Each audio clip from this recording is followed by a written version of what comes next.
मी भोजलिंग हनुमाने. आज आम्ही ढवळी गावामध्ये मधुकर आनंदा गायकवाड सरांच्या शेतामध्ये आज आलेलो आहे.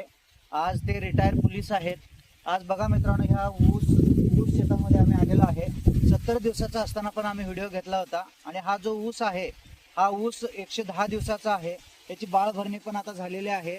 मित्रांनो, ह्या शेतामध्ये आज आमचे प्रकाश खंदारे सर, वासंती साठे मॅडम आणि मोहिते मॅडम आम्ही इथं आलेलो आहे. आणि आज आमचे मधुकर गायकवाड सर आहेत. आणि त्यांच्याकडनं आपण ऐकूया त्या ऊसामध्ये सर शेती करत होता, त्या शेतामध्ये त्या ऊसामध्ये जो फरक होता आणि आता इंडिया ॲग्रोचे प्रोडक्ट तुम्ही वापरलेला आहे, त्याच्यामध्ये काय फरक जाणवतो तुम्हाला?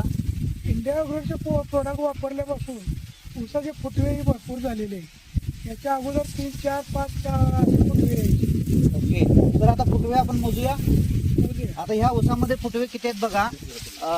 आज बघा, फुटवे जर मोजायला गेले, आपण मोठे फक्त घेऊया, बारके पण फुटवे भरपूर आहेत.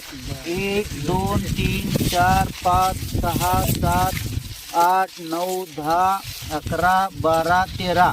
आता बारके बघा, 14, 15, 16, 17, 18, 19, म्हणजे असे भरपूर फुटवे यायला लागलेत. हा एकच गड्डा नाही आहे. आपण ह्या दुसऱ्या गड्ड्यामध्ये पण आपण बघूया.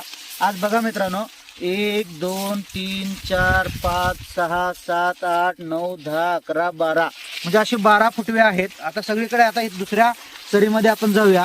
याच्यामध्ये सुद्धा बघा किती फुटवे आहेत. 1, 2, 3, 4, 5, 6, 7, 8, 9, 10, 11, 12, 13, 14, 15, 16, 17, 18, 19, म्हणजे अशी 20, 19, म्हणजे 15च्या पुढच्या शेतामध्ये फुटवे आहेत. सर, तुम्ही खुश आहे का?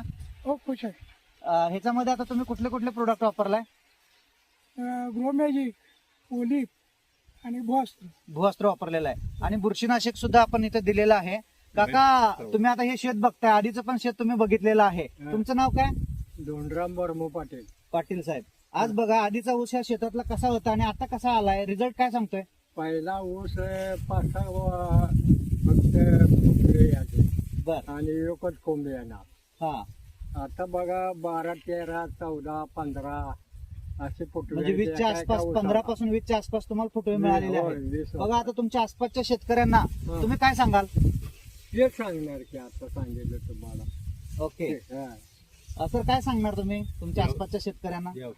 आम्ही असे प्रोडक्ट वापरले होते. ओलिप, ग्रोमॅजिक, इंडिया ॲग्रोचे प्रोडक्ट वापरले होते. म्हणजे सेंद्रिय शेती लोकांनी केली पाहिजे की नाही केली पाहिजे? केली पाहिजे 100%. बघा मित्रांनो, सेंद्रिय शेती घेऊन एवढा जर चांगला रिझल्ट येत असेल तर रासायनिक पासून जरा थोडंसं सेंद्रिय शेतीकडे जर आपण वळलो तर 100% आपल्या आयुष्यामध्ये सेंद्रिय शेती खूप मोठा बदल करू शकते.